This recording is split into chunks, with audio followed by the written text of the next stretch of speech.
تعالیٰ کی ایک عجیب حکمت نظر آئی کہ ہماری جو دو عیدیں ہیں وہ ان دو عبادات کے ساتھ منسلک کر دی گئی۔ روزوں کے اختتام پر عید الفطر، حج کے ساتھ عید الاضحیٰ۔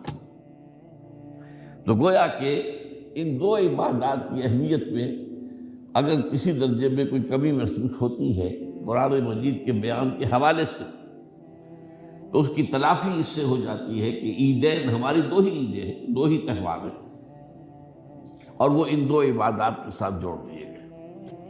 اب آخری بات سمجھیے، 3 جمع 1 کی بھی ایک تفریق ہے۔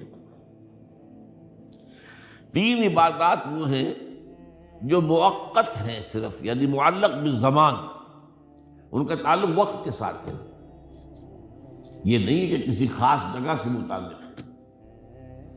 نماز ہر جگہ فرض ہے، ہاں البتہ اس کا وقت آئے گا، اگر سورج جو ہے نصف النہار سے ڈھلکے گا تو ظہر کا وقت ہوگا۔ اگر کسی وجہ سے اللہ تعالیٰ کی حکمت ہو کہ سورج وہیں کا وہیں کھڑا رہ جائے تو ظہر کا وقت آئے گا ہی نہیں، ظہر فرض ہوگی ہی نہیں۔ مغرب اسی وقت فرض ہوگی جبکہ سورج غروب ہو جائے۔ اگر کسی وجہ سے سورج غروب نہ ہو، اور کیا پتہ یہ ساری باتیں جو ہے قیامت کا جو زلزلہ آنے والا ہے اس میں یہ ساری ہی باتیں ہونے والی ہیں، سورج مغرب سے طلوع ہوگا یہ تو وضاحت کے ساتھ کہا گیا ہے، تو مغرب کا وقت نہیں آئے گا۔ اسی طریقے سے رمضان کا مہینہ آئے گا تو روزے فرض ہوں گے۔ اس حوالے سے یہ زمانے کا تعلق تو ہے لیکن کسی مکان سے کوئی تعلق نہیں۔ حج وہ ہے جس کے تقریباً تمام مناسک جو ہیں وہ ایک خاص مقام پر ادا ہوتے ہیں۔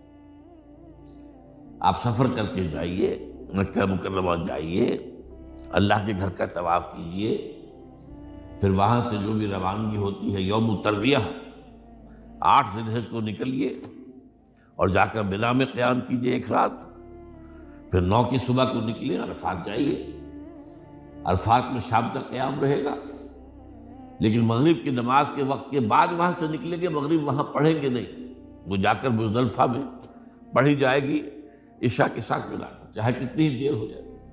بہرحال یہ ساری چیزیں ایک خاص مقام کے ساتھ ہیں، منسلک ہیں، ہر جگہ پر یہ ادا نہیں ہو سکتی۔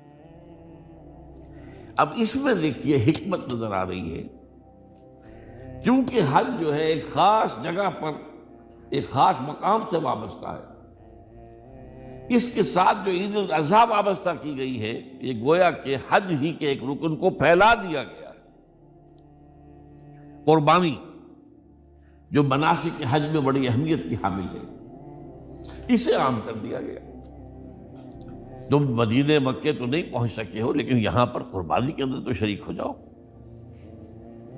اور بعض مشابہتیں اور بتائی گئی ہیں کہ ذی الحجہ کا چاند طلوع ہو جائے تو اس کے بعد حجامت نہ کراؤ، ناخن نہ کاٹو، وہ جو کچھ بھی آپ کو معلوم ہے احرام کی کچھ پابندیاں ہوتی ہیں، ایک مشابہت کسی درجے میں، ٹھیک ہے ہم وہاں نہیں ہیں لیکن ان کے ساتھ ایک مشابہت پیدا ہو رہی ہے۔ تو قربانی